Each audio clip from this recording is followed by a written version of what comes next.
We live in a world of turmoil and busyness, with competition, chasing, ever-growing problems and obstacles. All we need to be is happy. All of us want to be happy. In whatever we do, our ultimate goal is happiness. Hello everyone, welcome back to the channel. Today we are going to speak about the 15 incredible qualities of a happy person. A study conducted in US reveals that 80% of the millennials want to be rich. That's their life goal. And then that's the life goal of many of us. And if I ask you, why do you need this money? Why do you need to get rich? You will answer, I need to build a good house. I need to buy a new car. I have debt to pay. I have to do a degree. Well, all these are legitimate reasons. Everything is good. Nothing is bad. But dear friends, if you dive deep, if you think deeply, you will understand that these are the cost and expenses of seeking happiness. All what we seek is happiness. The ultimate aim, ultimate objective of getting rich, finding comfort is to be happy. But we often notice that we experience that though we realize these dreams, though we achieve these targets, we are not able to be happy at the end.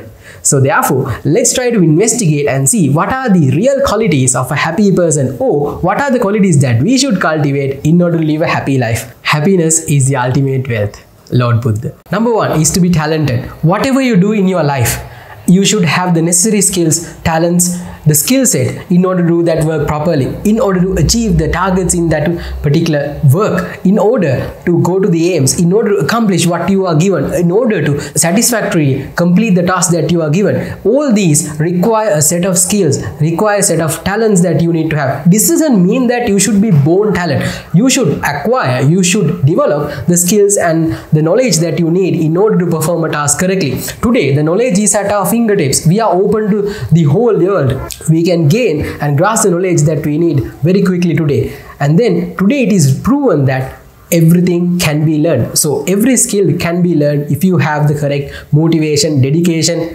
and the framework to do it. From writing an essay to rocket science, you need to develop the skill set. So therefore, in order to be happy, we need to achieve, we need to get into the target, we need to reach the target or perform the task that we are assigned to. So therefore, in order to achieve that, we need to have the necessary skills and talents. So developing the skills and talents that we need to perform a job will help us to live a happy life.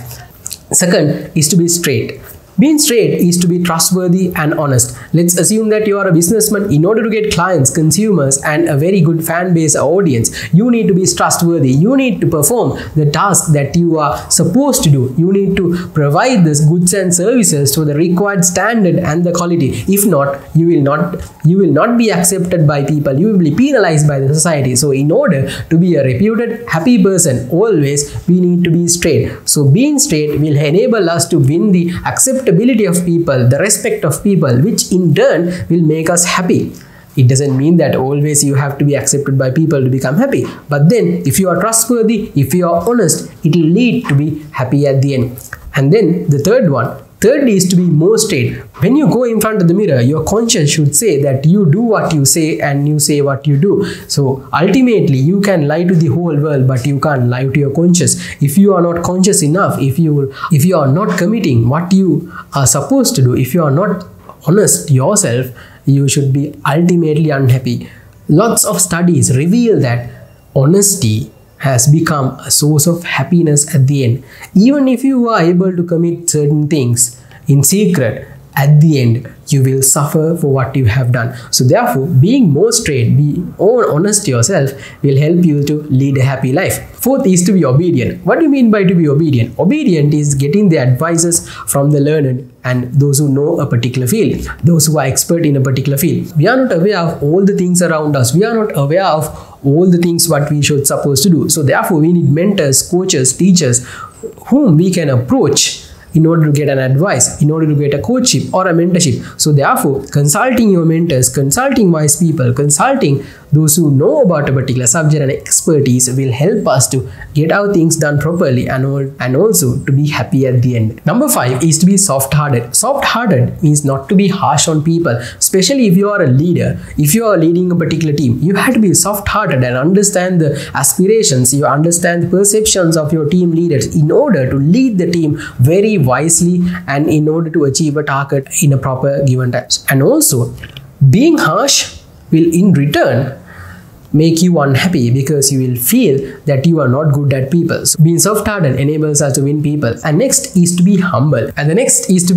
We should not be over proud of the talents, capabilities, wealth, or the possession or the status that we have. We should be humble enough to accept our faults, correct our mistakes accordingly, comparing ourselves to the others. So sometimes we are not humble, we compare ourselves to the others in order to make us proud, but it will counterattack on ourselves and make us unhappy. Comparing unnecessary is really bad to live happy life. And also, next is to be content. Being content is a direct source of happiness. We should be able to be happy with what you have. It doesn't mean that you don't have to achieve dreams. You have to chase your dreams. You have to perceive. You have to try. You have to work. But you should be mindful to be happy with what you have at the present. Being happy about what you have at the present will enable you to achieve more in the future. But in our case, most of us try to worry about what we don't have, what we need to have. We just think about, we dream about things, and then we worry that we don't have it. So being content will enable us to have a good mindset, a growth mindset, a fixed mind, and a happy mind, which will enable us, which will help us to reach our targets and goals.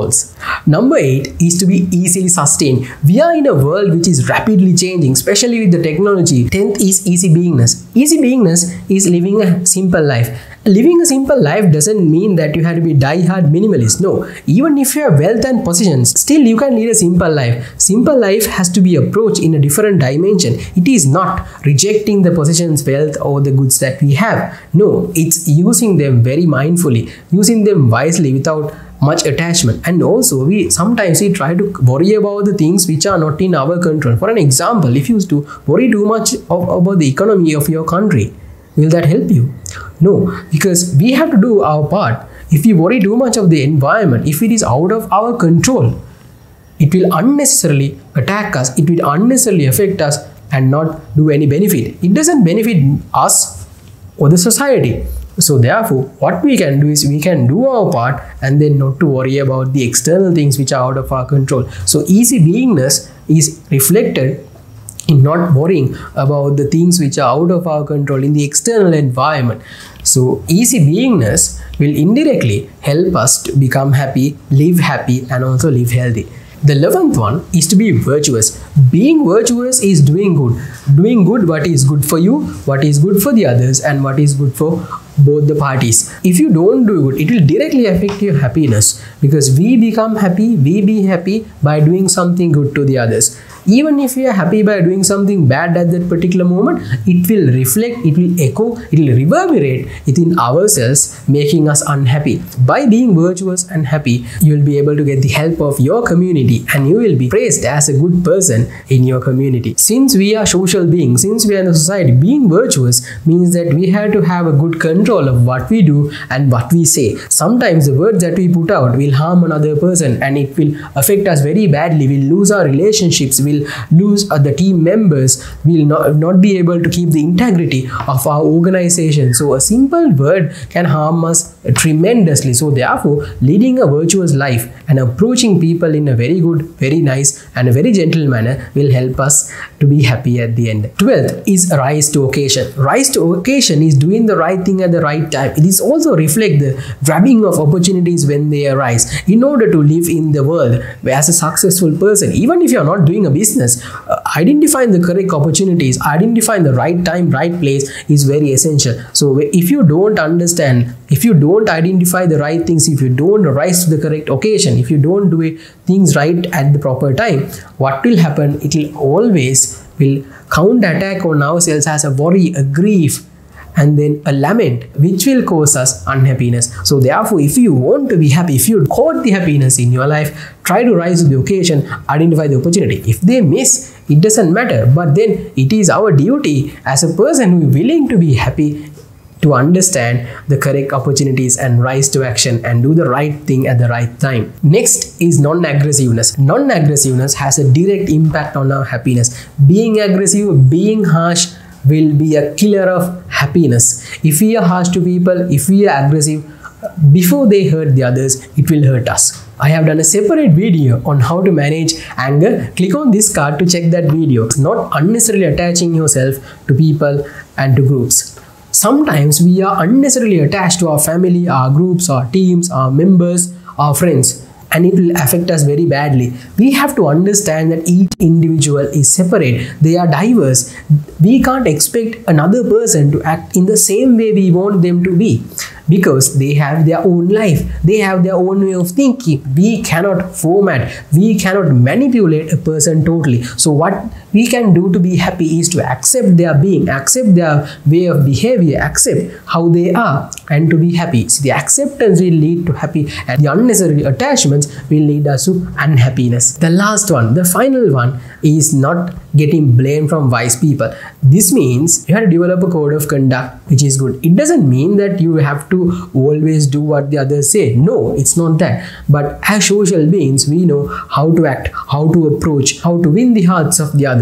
If you develop a very strong personality, a strong charisma, you can command on the others by the acceptance. In order to do that, you have to do what is valued in the society, what is valued among your friends, what is valued in your family. So developing these values will help you to be happy and be a person who is not blamed for unnecessary things. For an example, let's take a student. If you don't come in time for the lectures, you will blame badly. We have gone through the 15 incredible qualities of a happy person. It's true that it's not very easy to cultivate these things at once, but we can step by step develop. We can make minor changes in our lives, in our periphery, the boundary of our lives to change.